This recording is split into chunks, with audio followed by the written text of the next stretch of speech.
ತರ್ಕಕ್ಕೆ ನಿಲುಕದ ಕಥೆಗಳು. ತರ್ಕಕ್ಕೆ ನಿಲುಕದ ಕಥೆಗಳಲ್ಲಿ ಬೃಂದಾವನದ ರೋಚಕ ಕಥೆಗಳನ್ನು ನೋಡೋಣ.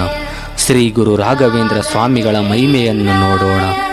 ನನಗೆ ನಂಬಿಕೆ ಇಲ್ಲ ಎಂದು ಹೇಳುವ ಜನರಿಗೆ ಇಲ್ಲಿ ನಂಬಿಕೆ ಬಂದಿದೆ. ಅದು ಎಲ್ಲ ನಡೆಯುತ್ತದೆಯಾ ಸ್ವಾಮಿ ಎಂದು ಪ್ರಶ್ನಿಸುವ ಜನರಿಗೆ ಇಲ್ಲಿ ಪ್ರಶ್ನೆಗೆ ಉತ್ತರ ಸಿಕ್ಕಿದೆ. ಡಾಕ್ಟರ್ ರಾಜ್ಕುಮಾರ್ ಅವರು ರಾಘವೇಂದ್ರ ಸ್ವಾಮಿಗಳ ಪಾತ್ರವನ್ನು ಮಾಡಲು ಹಲವರು ವಿರೋಧ ವ್ಯಕ್ತಪಡಿಸಿದ್ದರು.